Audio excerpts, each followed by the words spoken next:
رب تبارک و تعالی نے حضرت انسان کو بڑی بہترین اور عمدہ ساخت کے اندر پیدا کر کے اس کو وہ مقام عطا کیا ہے اس دنیا میں جو دیگر مخلوقات میں سے کسی کو بھی حاصل نہیں۔ وجہ کیا ہے؟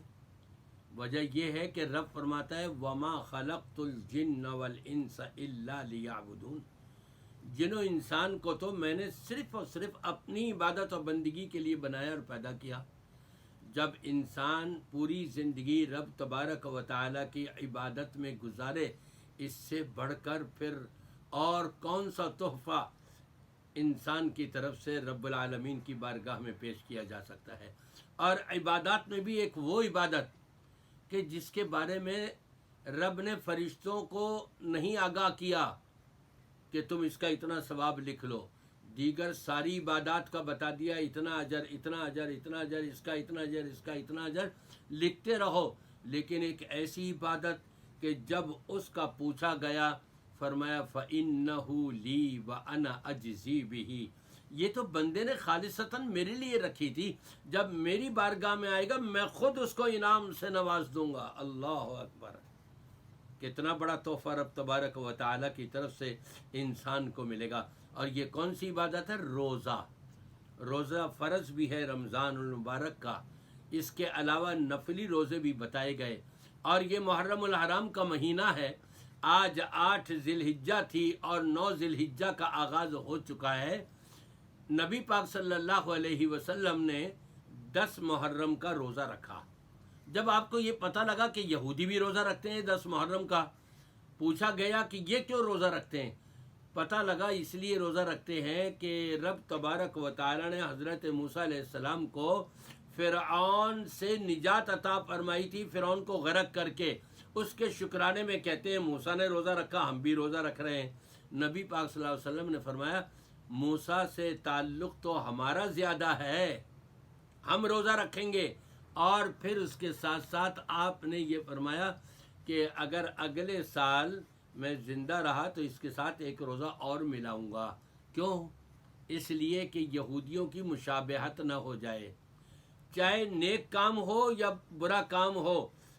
یہودیوں کی غیر مسلموں کی مشابہت سے رسول پاک صلی اللہ علیہ وسلم نے روکا ہے، منع کیا ہے کہ اس سے تم اپنے آپ کو بچانا۔ نیکی کے اندر بھی فرمایا وہ روزہ رکھتے ہیں نا 10 محرم کا، ہم اس کے ساتھ 9 محرم کا بھی ملائیں گے تاکہ ان کے ساتھ مشابہت نہ ہو۔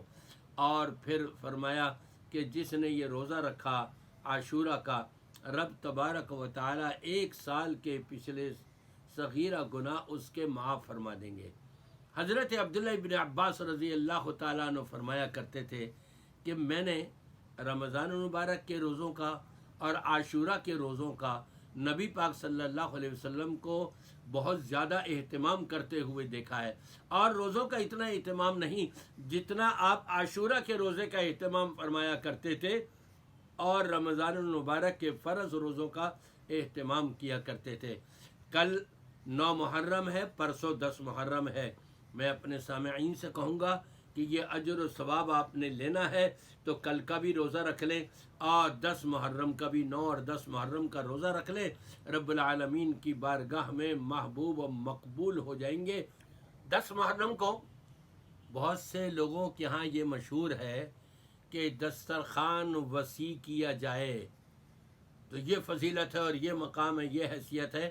یہ جتنی بھی روایتیں ہیں سب ضعیف روایتیں ہیں، منکر روایتیں ہیں، کوئی صحیح حدیث نہیں ہے۔ پہلے تو عقلاً ہم سوچیں کہ کہا یہ جاتا ہے 10 محرم کو دسترخوان وسیع کیا جائے۔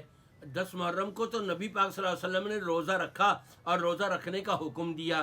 ہم نے صبح سے روزہ رکھا ہے اور مغرب کے بعد ہم نے یہ وہ روزہ افطار کیا ہے سورج غروب ہونے کے بعد، جب کہ 11 محرم کی تاریخ کا آغاز ہو گیا تو دسترخوان کہاں سے وسیع ہوگا؟ نہ دوپہر کو نہ شام کو، یہاں تو تاریخ ہی تبدیل ہو گئی ہے۔ 10 محرم کا تو نہیں ہوا، وہ تو 11 محرم کا، اگر آپ نے افطاری کے اندر بہت کچھ زیادہ سمجھ لیا تو۔ لہٰذا صحیح روایتوں پر عمل کرنا ہمارے لیے لازمی اور ضروری ہے۔ اللہ تبارک و تعالی ہم سب کو ہر نیکی کو اپنانے کی توفیق عطا فرمائے۔